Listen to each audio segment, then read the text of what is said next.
শেখ হাসিনা সরকারের পতনের সাথে সাথে আমরা ফ্যাসিবাদ থেকে মুক্তি পেয়েছি। হ্যাঁ, এক ধরনের ফ্যাসিবাদ, যেটা হচ্ছে বাঙালি ফ্যাসিবাদ, আওয়ামী ফ্যাসিবাদ, সেই ফ্যাসিবাদ থেকে আমরা মুক্তি পেয়েছি। কিন্তু আরেকটি বিষয় যেটা আমাদের ঘাড়ে চেপে বসেছে, সেটা হচ্ছে ইসলামী ফ্যাসিবাদ, এবং সেটার পেছনে আনফর্চুনেটলি পশ্চিমা সরকার জড়িত আছে।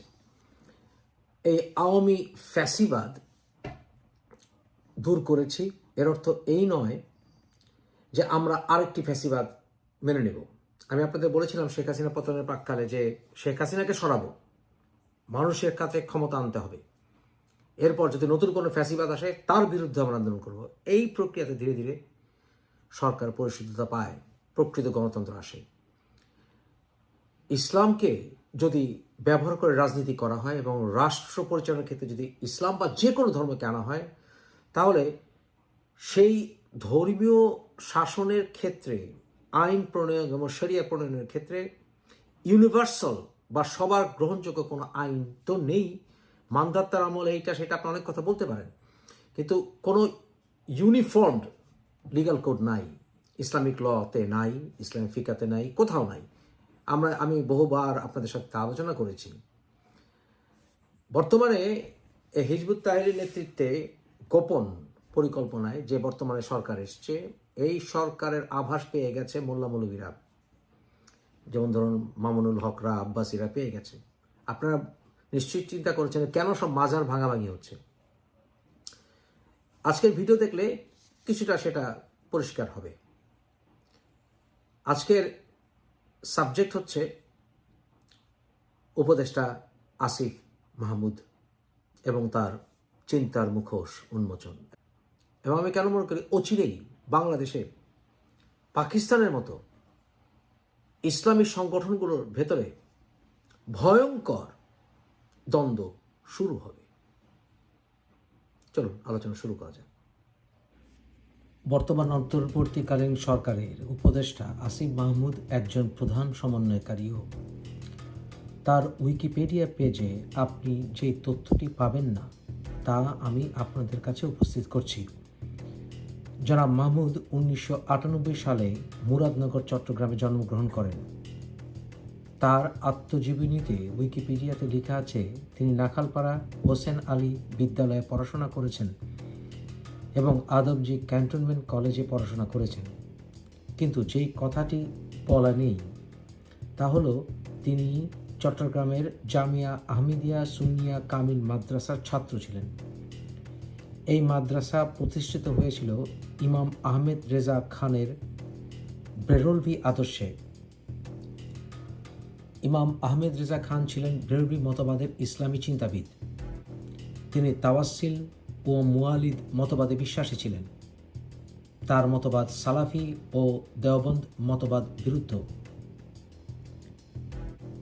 তার মতবাদের মূল কয়েকটি নীতি হচ্ছে নবী মুহাম্মদ নূর দ্বারা তৈরি একজন মানুষ এবং তিনি সর্বব্যাপী। এটি দেওবন্ধী দৃষ্টিভঙ্গির সাথে বৈপরীত্য যে নবী মুহাম্মদ ছিলেন ইনসানি কামিল, নিখুঁত ব্যক্তি, তবুও একজন নশ্বর মানুষ। নবী মুহাম্মদ হাজির নাজির, তার উম্মতের কাছে উনি সর্বদা হাজির ও নাজির।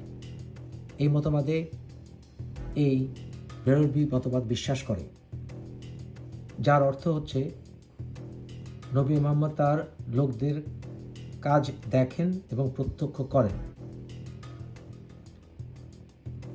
এই মতবাদের চরম বিরোধী হচ্ছে, যা বললাম, দেওবন্দীরা এবং সালাফিরা, ওয়াহাবিরা।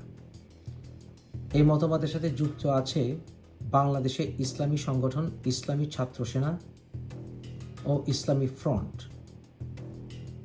যদিও তাদেরকে আহলে সুন্নাত ওয়াল জামাত হিসেবে অনেকে পরিচয় করে দিতে চান।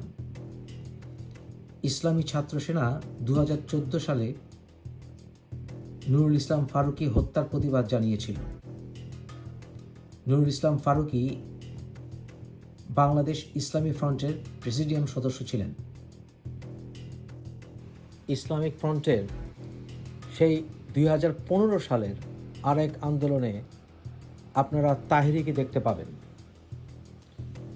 এই তাহেরির বিরুদ্ধ কারা আপনারা নিশ্চয়ই জানেন। হেফাজতের মামুনুল হক ও আব্বাসী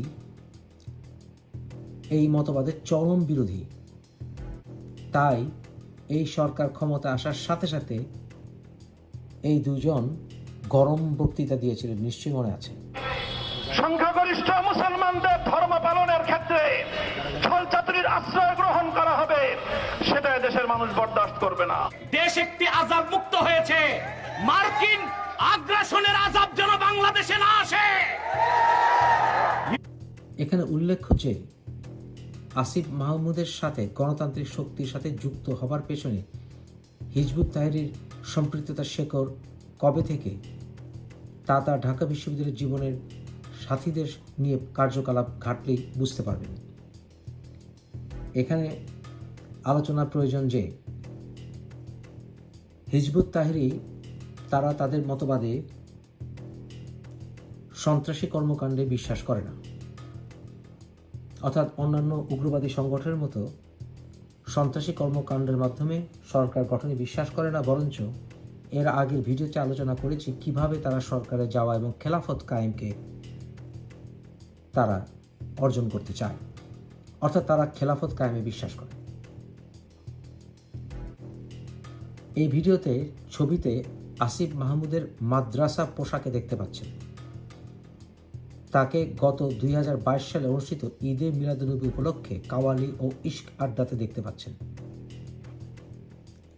আপনারা আরও দেখতে পাচ্ছেন আক্তার হোসেন ও সমন্বয়ক আহনাফ সাইদকে।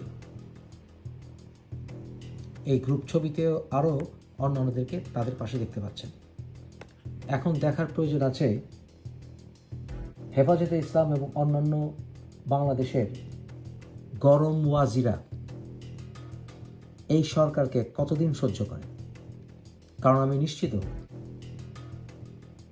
এই সকল ইসলামী সংগঠনগুলোর ভেতরেই সামনে গণ্ডগোল শুরু হবে।